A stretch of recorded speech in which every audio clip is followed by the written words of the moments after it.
you having trouble getting everything that you want to get done in a day done? Are you feeling burnt out? And at the end of the day, you just constantly have nothing done on your to-do list.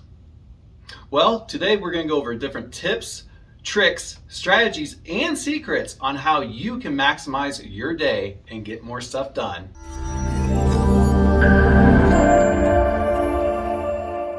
Now, if you've been in the real estate industry more than a week, you probably already realized that it is a big time suck. You have to be on top of your time all the time. You're constantly answering the phone. This is not a 9 to 5. A lot of when you work is on evenings and weekends, which is a pretty big change, especially if you're coming from a 9 to 5 job. And if you're coming from a 9 to 5 job, it really didn't matter if you got your work done. As long as you didn't get fired, you're fine, you're still gonna get paid. Now, in real estate industry, you're only gonna make money if you produce. And that's how it is, and that's what's so great about being in real estate. Now, to be effective in this industry and to be a 6-7 figure earner, you need to know how to manage your time very effectively. Number one thing you can start doing immediately, plan out your day beforehand.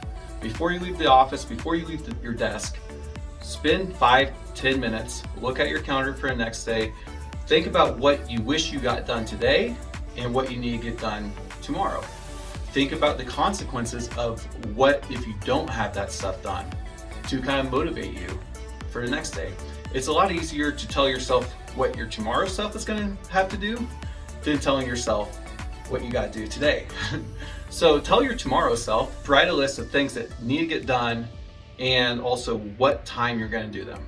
So if you need to, call those, 15 clients, schedule that, 8 to 9 a.m. or whichever time that is, and stick to that, and do not stray from there. Do not pick up and, go on social media, because you already told yourself the day before that this is what's important, not scrolling through social media.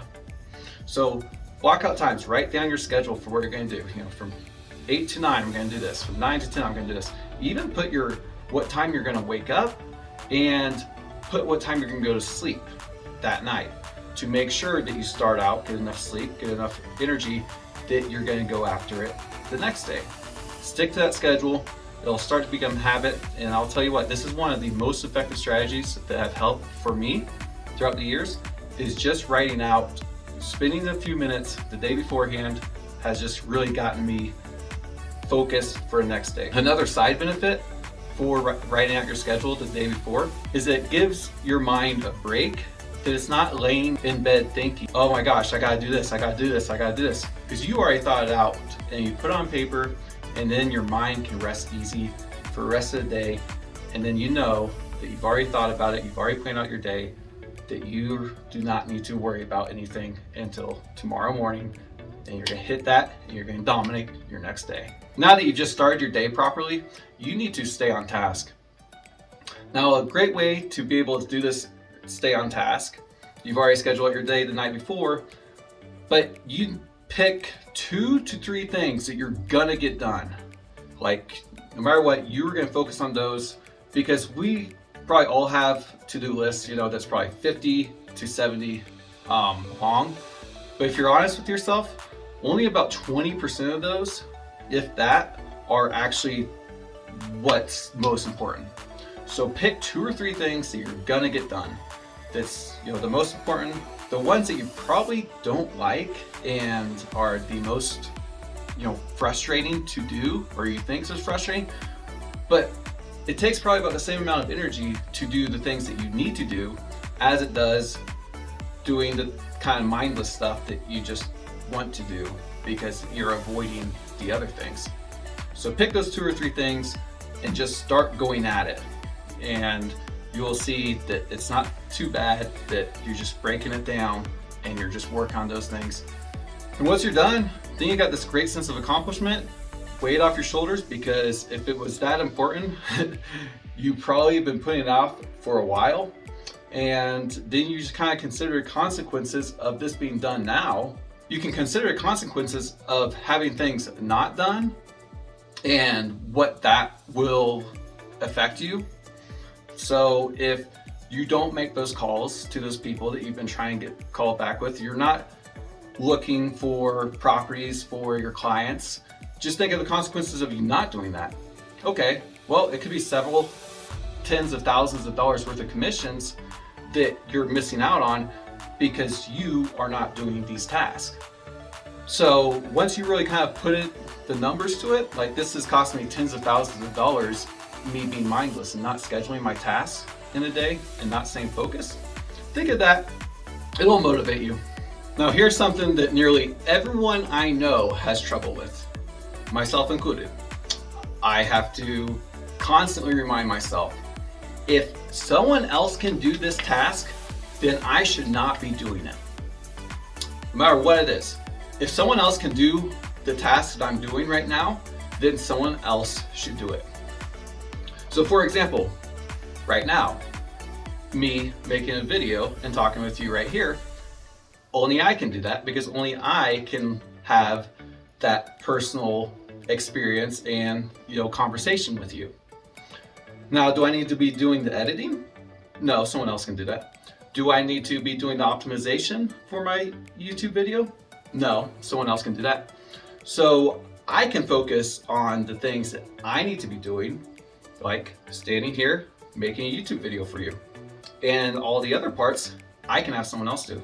So that's just an example. So kind of go through and kind of be honest with yourself, because a lot of times we want to do something because, well, we know how to do it, it's just going to get done and go right away. We all fall into that trap. And sometimes it's kind of harder, especially in the beginning, to get to let go and explain to someone what you want, train them up for them to get kind of the quality and to meet your expectations. So that can take a little bit of time.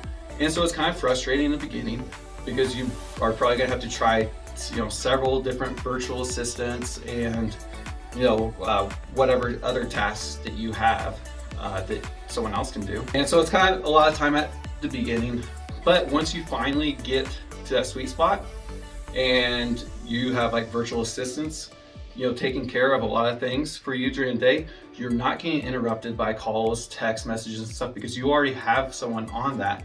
And if it's really important and needs your attention, your virtual assistant or assistant will let you know.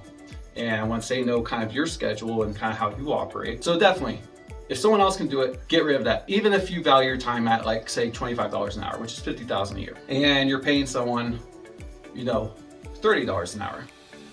Worst case scenario, well, for 8 hours, so the difference in that is $5 an hour, that's $40 difference. So that's the difference of working a 5-day week or a 4-day week. For $40, you could not work Fridays. Every Friday, you don't have to work for $40. So keep that in mind. Even if they are even slightly more expensive than you, you could save an entire day for $40 if someone else is doing that. The whole entire day. Who doesn't want an extra day in their weekend? I know what you're probably thinking about now. Yes, this all sounds great, but how am I supposed to stay focused for 8 to 12 hours in a day? I can hardly stay focused for 15 minutes. Once you start implementing these strategies, you will start seeing your focus increase and be able to go longer and longer uninterrupted. Now, of course, you still will not, the task is just too much. It's just your brain just cannot think. Don't just mindlessly sit there. If you're not getting anything done, switch to another task. Get something else done, maybe something like lower priority that you needed to do. Go ahead and switch to that. Give your mind a break. Everything, if maybe you just want to go, clean your house, clean your office, go do the dishes, go do that laundry, because it won't actually really be, time wasted, because what your brain will do, it'll get back to its creative state. And then while you're kind of doing these mindless tasks, then your brain will be thinking how to effectively conquer this task that it was stuck on. So once you come back to work after doing that mindless task, then you're going to be so much more productive and you'll be able to get right back into it once you get back. Once you get done with that mindless task, your mind is actually not sleeping. It's working very hard, coming up with creative solutions. So once you come back to that task, you'll see you're gonna get through it a lot quicker from that. So yes, take a break. It's okay to take breaks. If you're not getting something done, go ahead, go do another task that needs to be done that doesn't take much mental energy. Do what you hate the most first in the day. There's an expression, it's called eat that frog. If you have to eat a frog every day and you hate eating a frog, then eat that frog first. If you have to eat 2 frogs in a day, eat the uglier frog first and then eat the other one. And then get on with your day, because you just accomplished something. You already accomplished a task. You got it out of the way. Your mind's not worried about it through the day, like, oh my gosh, I gotta get that done. No, your mind is, feels like completed because it completed a task. So eat that frog, do it first in the day. If you hate exercising, but you know you need to exercise, start out exercising first thing in the day. Get it done with. Which, with that, eat that frog, there's a few good books that will help you free up your time and get more done in a day or in a week, just in general, which will increase your income, which will increase your happiness, which will increase your family's happiness.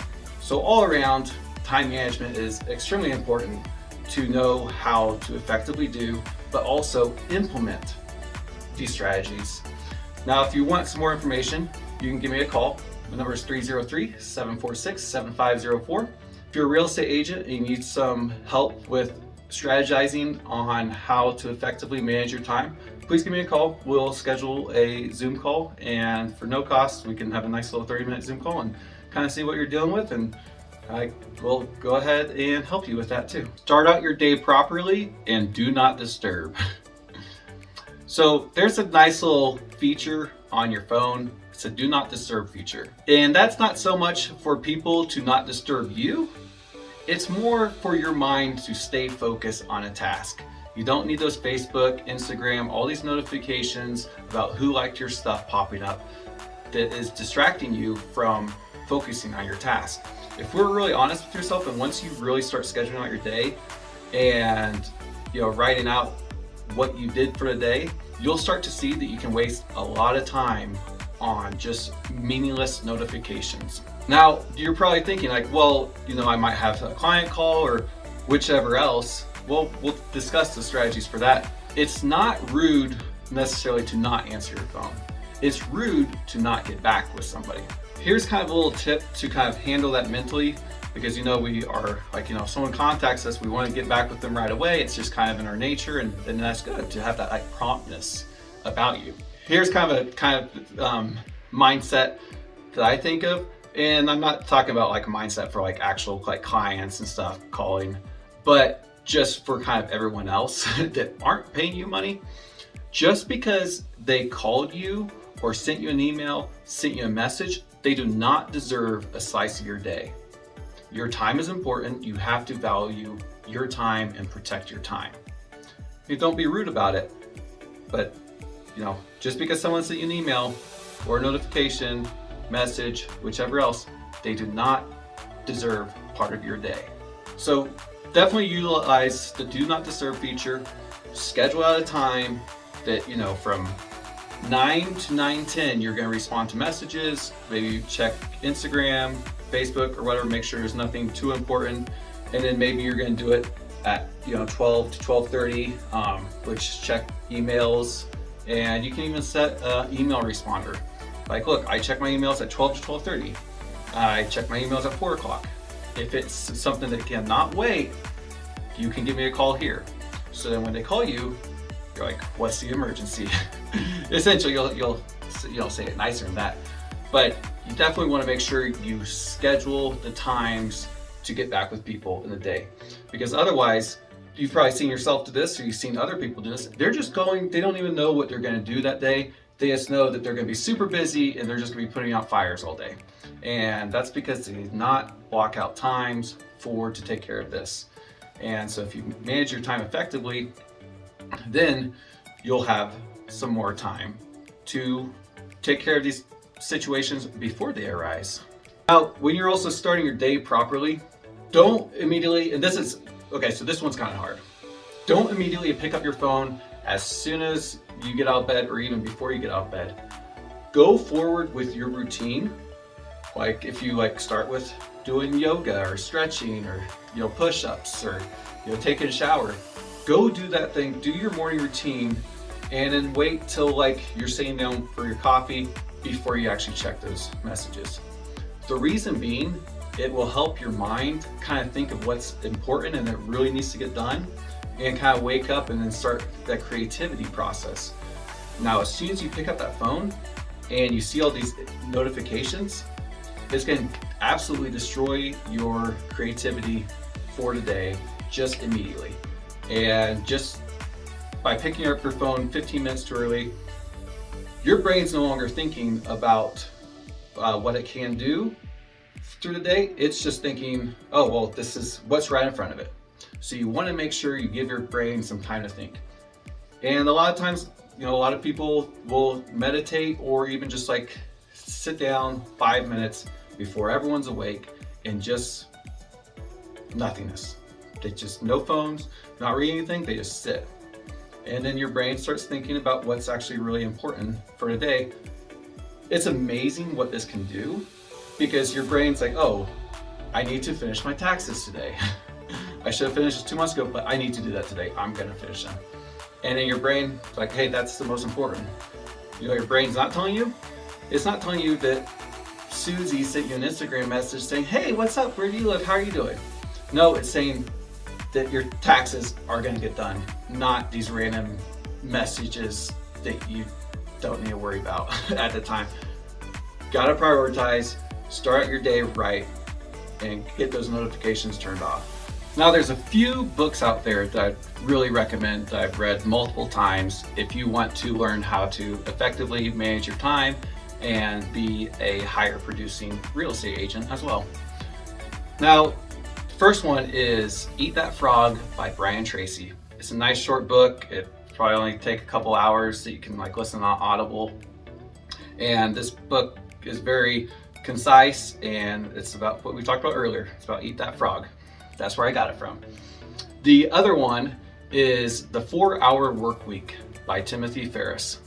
Now, I highly recommend this one. It's quite a bit longer book, but this, if you want to really find out how you're gonna scale out of this life of working 8 hours a week and looking for kind of retirement, not just retiring when you're 75, 80, when you can't do anything fun, but how to scale back, get just as much done, if not more, and have more free time so you can start living the life that you dreamed of in retirement.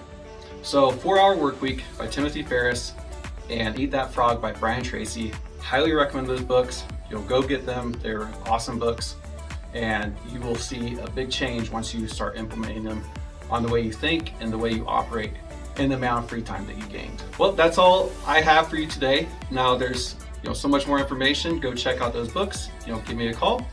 Now, before we go, will you please do me a favor? Will you please like this video, show a little bit of love to the subscribe button, and then hit that notification bell, because you don't want to miss any more tips or secrets on how to become a more effective real estate agent.